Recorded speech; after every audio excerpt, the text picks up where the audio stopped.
Mein Name ist Heidi und in dieser Videoreihe nehme ich dich mit auf meinen Jakobsweg, den Camino Portugues da Costa von Porto nach Santiago de Compostela. Ich beschäftige mich viel mit mentaler Gesundheit und habe auch einen eigenen Podcast, Sinnspürer. Darin geht es um den Sinn des Lebens. Und mir persönlich gibt Reisen unglaublich viel Sinn, und wenn ich nicht mit meinen beiden Kindern verreise, dann bin ich sehr gern allein unterwegs. Ich lerne gerne neue Menschen und Orte kennen, spüre und schreibe und erweitere meine Perspektive. Der Jakobsweg ist ganz besonders und in dieser Videoreihe nehme ich dich mit in wundervolle Landschaften, den Pilgeralltag, Höhen und Tiefen. Und wer weiß, vielleicht inspiriert dich das auch für deinen eigenen Weg.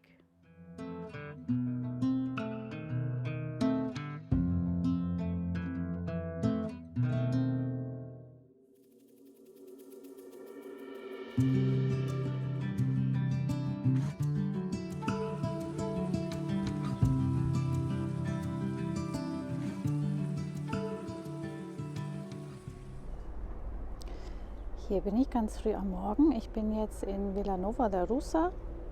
Das ist ungefähr 6 Kilometer von Villa Garcia entfernt und ich nehme jetzt gleich das Boot. Und zwar ist das auch für Pilger auf der Pilgerstrecke zugelassen und die Legende besagt, es fährt die Route nach, die die Gebeine des heiligen Jakobus hier auch genommen haben, als sie nach seinem Tod, nach seiner Hinrichtung im Jahre 44 nach Christus von Haifa hierher transportiert wurden, eben auf dem Seeweg. Und das letzte Stück davon fahre ich jetzt gleich nach mit einem Pilgerboot. Es ist ziemlich windig und ja, mal schauen, wenn es hier gleich losgeht.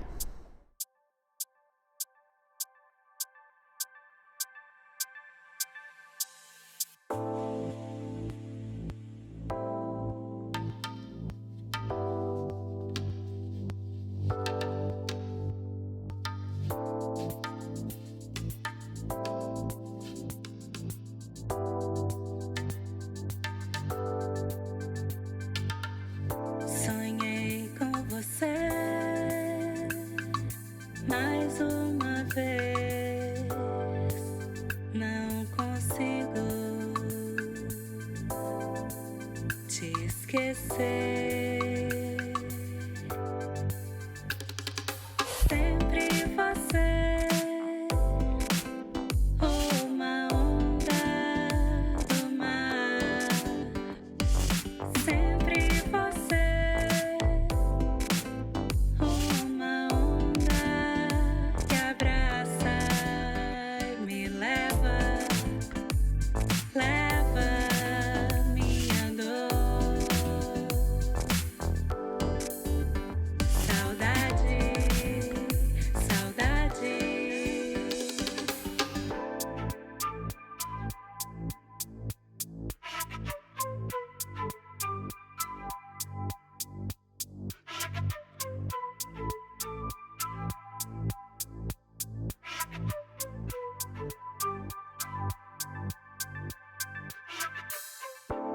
Quero você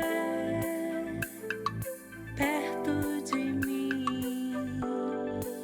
Só penso em você. Penso em você. Sempre você. Uma onda.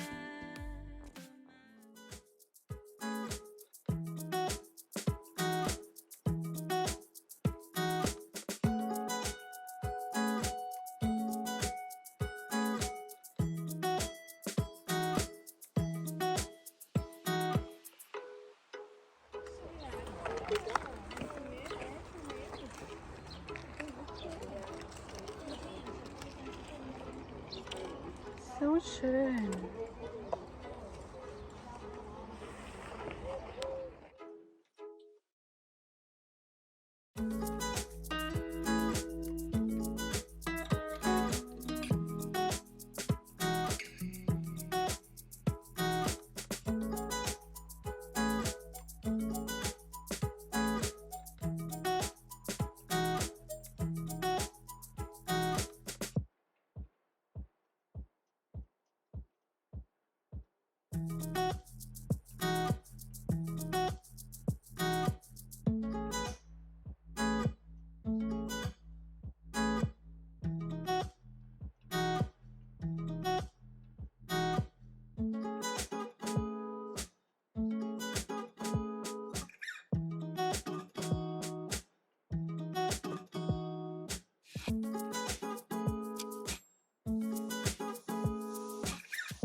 Ich sitze in einem Café und bin jetzt in Padron angekommen. Die Bootsfahrt war toll und ich habe Leute wieder getroffen von vor ein paar Tagen und es war eine super Bootparty. Und wir sind jetzt noch die paar Kilometer hier nach Padron gelaufen, haben in der Kirche unser Stempel abgeholt für unseren Pilgerausweis. Und jetzt sitze ich hier bei einem Glas Cola und mache ein bisschen Journaling. Und so toll, jetzt werden diese Kilometer immer weniger und da stehen ja die Steine und einem habe ich hier einen Zettel gefunden. Gift for you. If light is in your heart, you will find your way home. Buen camino. Mit Herzchen. Das hat jemand hinterlassen, schon im November. Ich denke mal, das wird dann immer wieder ausgelegt. Ich werde es auch an der Stelle auslegen. Da ist auch eine Instagram-Seite angegeben, die werde ich nachher mal checken. Vielleicht kann man da Bilder einschicken, wo es gefunden wurde.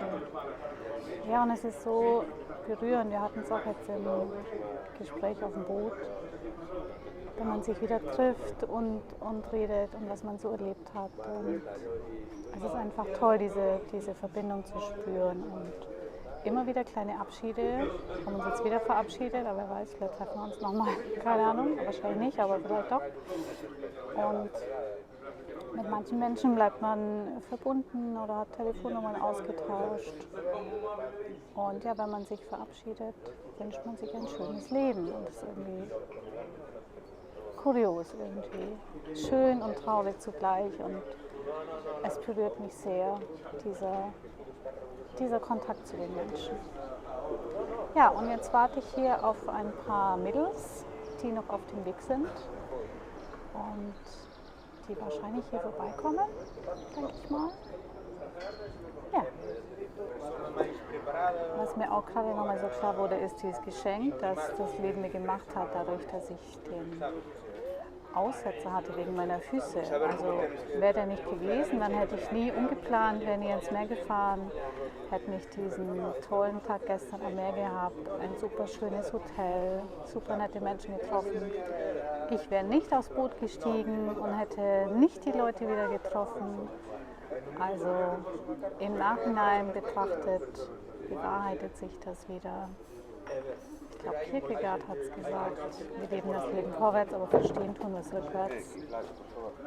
Und ja, hat sich wieder mal voll bewahrheitet. Und ich bin so dankbar und den Weg auf dem Boot, das wunderschön war ich echt teilweise auch zu Tränen gerührt, weil ich so dankbar war, wie sich alles hier entwickelt, weil es so schön ist.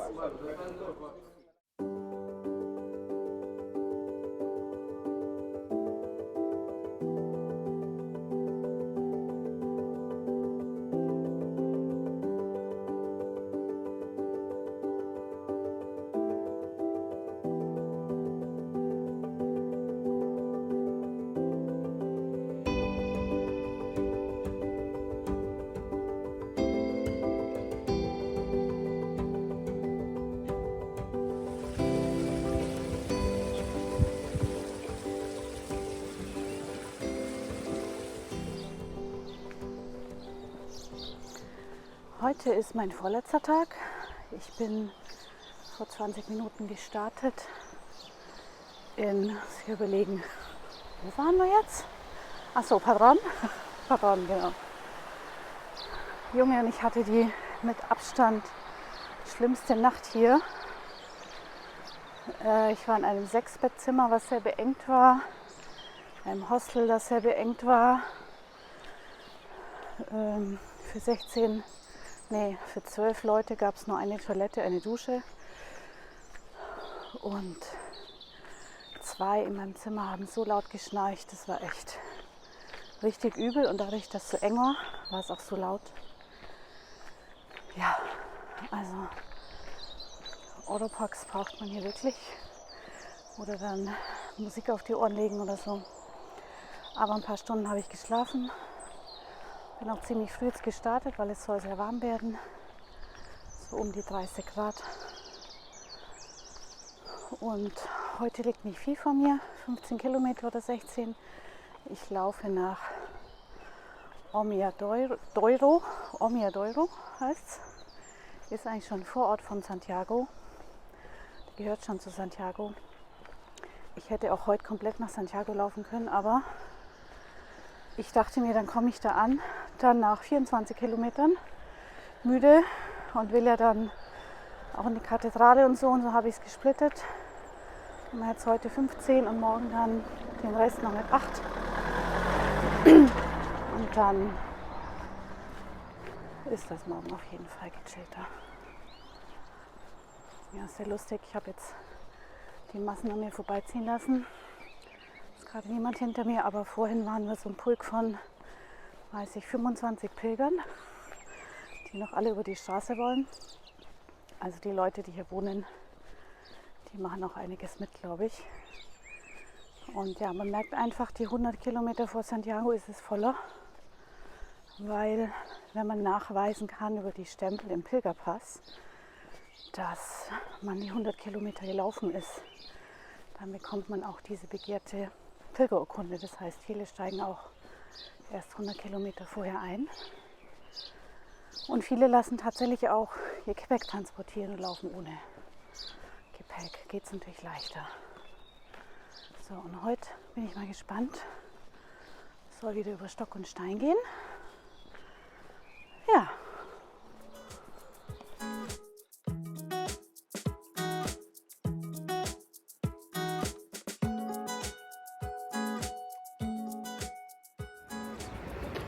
Es ist gerade richtig ätzend, hier an der Straße entlang zu laufen. Frühmorgen so viel Abgase. Ich hoffe, es geht jetzt bald etwas abseits wieder unten in den Wald rein.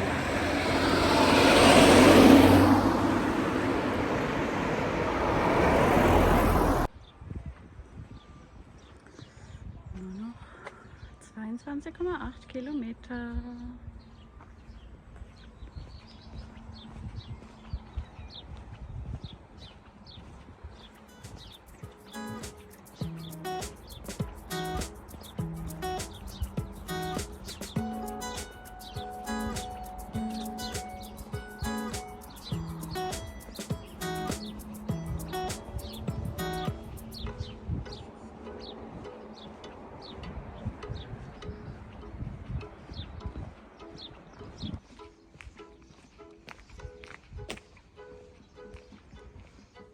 Buenos días.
Es ist früh am Morgen 8 Uhr und ich bin auf meiner letzten Strecke Richtung Santiago.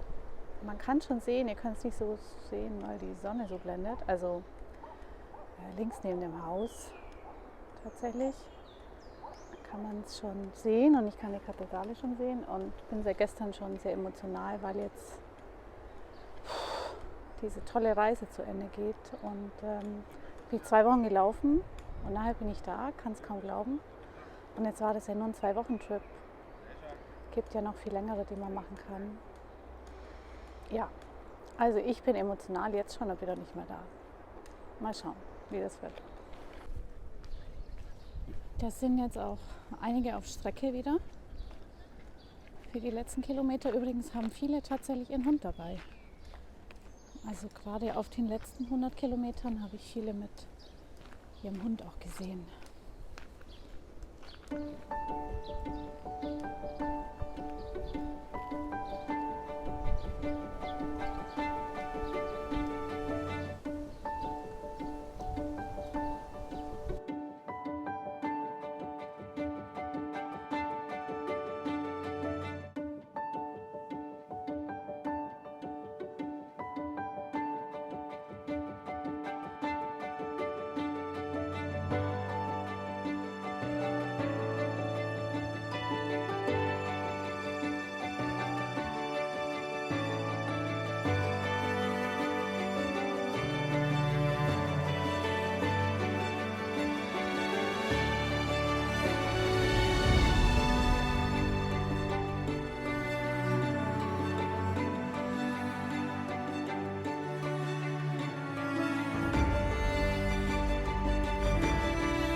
So ein tolles Gefühl.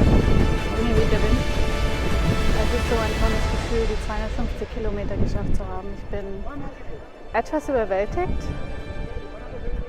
Ich habe schon auf der Herfahrt, beim Herlaufen sind schon ein paar Tränen geflossen und ich bin echt richtig happy. So cool.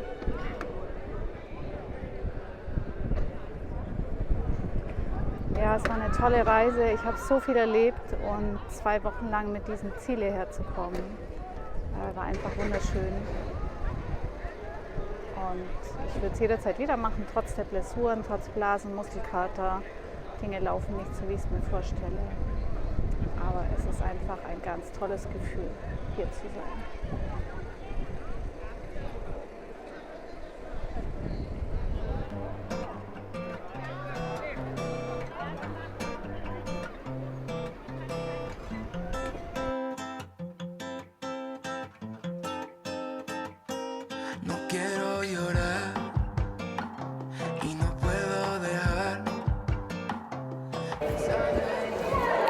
Ich sitze jetzt hier vor der Kathedrale und irgendwie bricht jetzt gerade so die Müdigkeit der letzten 2 Wochen über mich herein und jetzt sitze ich einfach hier und gucke und will nachher noch in den Pilgergottesdienst, aber kann mich gerade nicht aufraffen zu fragen, wann und wo der stattfindet. Ich bin jetzt gerade einfach fertig mit der Welt. Das ist die Schlange, um in den Gottesdienst zu kommen.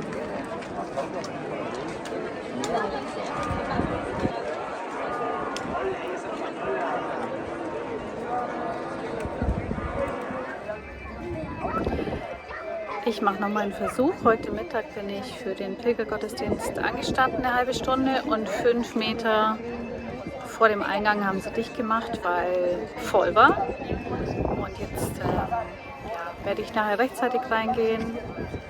Der nächste findet um 19:30 Uhr statt.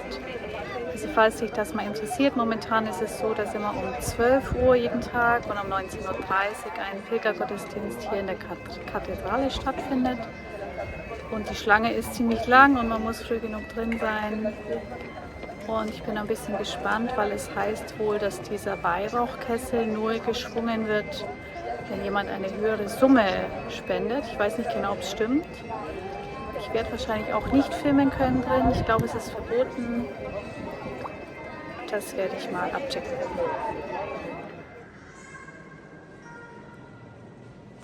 Tatsächlich durfte ich während des Gottesdienstes nicht filmen, aber zuvor schon. Da seht ihr diese wunderschönen Bilder.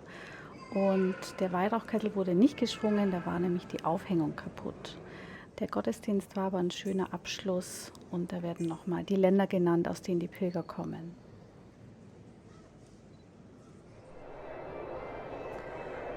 Heute Morgen war ich schon sehr früh im Pilgerbüro, so um 9:30 ungefähr, und habe meine Pilgerurkunde abgeholt.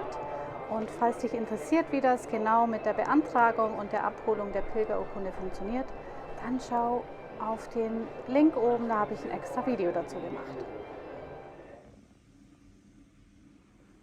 Auch in Santiago hatte ich wieder ein tolles Hostel, wie ihr seht. Viele Betten, aber jeder hat so seine Privatsphäre. Sehr sauber, sehr gastfreundlich. Wirklich eins der besten, die ich erlebt habe.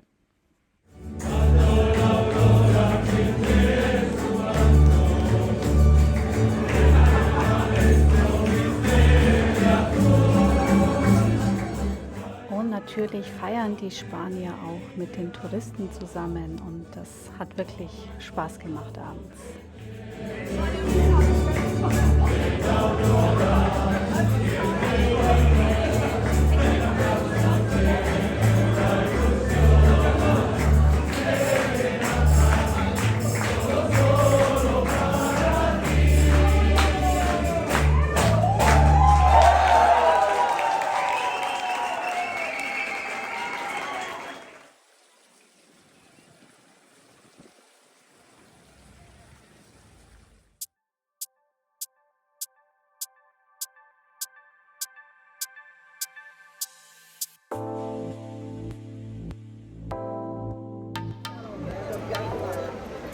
Jetzt bin ich hier am Flughafen von Santiago, habe gerade auf dem Weg hierher zufällig noch eine Freundin getroffen und wir sind jetzt von Santiago Stadtmitte mit dem Bus hierher gefahren für 1 Euro.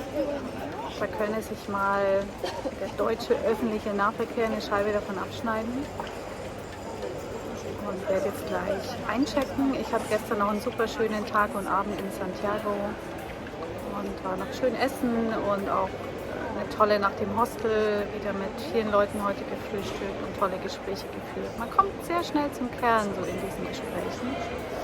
Und ich wiederhole mich, aber dieses Gefühl der Gemeinschaft und der Verbundenheit, egal woher man kommt, egal welche Sprache man spricht, wir sind alle gleich und wir gehören alle zusammen. Das ist einfach fantastisch.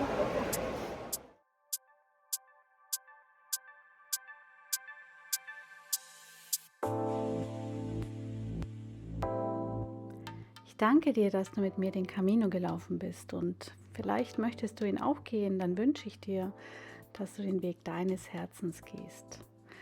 Und wenn dir meine Videos gefallen haben, dann freue ich mich über dein Abo und Daumen hoch und bleib gerne dran, denn es wird weitere Videos zu Inhalten rund um den Jakobsweg von mir geben.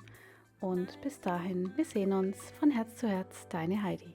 Não consigo te esquecer.